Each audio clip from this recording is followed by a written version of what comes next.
নমস্কার বন্ধুরা, এতক্ষণে নিশ্চয়ই তোমরা লাইক শেয়ার সাবস্ক্রাইব করে দিয়েছো।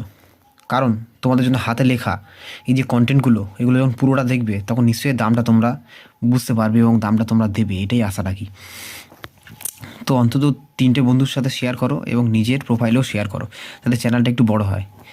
তবেই না আমি আরও বেশি বেশি করে তোমাদের জন্যই এইসব ভিডিওগুলো আনতে পারবো। দেখতে পাচ্ছ, ব্রিটিশ আগমনকাল ও বিভিন্ন লর্ডদের সময়কাল, বিভিন্ন লর্ড প্রত্যেকের নাম লেখা আছে, প্রত্যেকের সময়সীমা পাশে লেখা আছে এবং কার সময় কি হয়েছে সেই উল্লেখযোগ্য জিনিসগুলো পাশে লেখা আছে, সাল সমেত।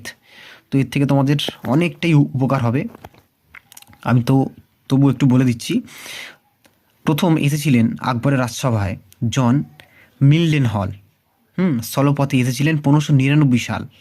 তারপরে এসেছেন ক্যাপ্টেন উইলিয়াম হকিন্স জলপথে জাহাঙ্গীরের রাজসভায়, এবং শেষে স্যার টমাস রো এসেছিলেন তার বাণিজ্য প্রস্তাব নিয়ে জলপথে জাহাঙ্গীরের রাজসভায় 1615।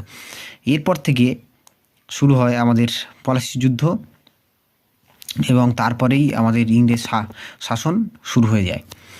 তো তোমরা দেখতেই পাচ্ছ, গভর্নর এবং গভর্নর জেনারেলগণ এরাই ছিলেন। গভর্নর এবং গভর্নর জেনারেল লিস্ট আমি পরে দেব, কিন্তু তোমরা পরপর যারা রায়ত্ব করেছে ব্রিটিশদের তাদের নাম এবং সময়সীমা পাশে লেখা রয়েছে, দেখে নাও। রবার্ট ক্লাইভ প্রথমে তিনি করেছেন, তিনি কিন্তু বাংলার প্রথম গভর্নর। Warren Hastings. নমস্কার বন্ধুরা, এতক্ষণে নিশ্চয়ই তোমরা লাইক শেয়ার সাবস্ক্রাইব করে দিয়েছো। কারণ তোমাদের জন্য হাতে লেখা এই যে কন্টেন্টগুলো, এগুলো যখন পুরোটা দেখবে তখন নিশ্চয়ই দামটা তোমরা বুঝতে পারবে এবং দামটা তোমরা দেবে, এটাই আশা রাখি। তো অন্তত 3টে বন্ধুর সাথে শেয়ার করো এবং নিজের প্রোফাইলেও শেয়ার করো, যাতে চ্যানেলটা একটু বড় হয়।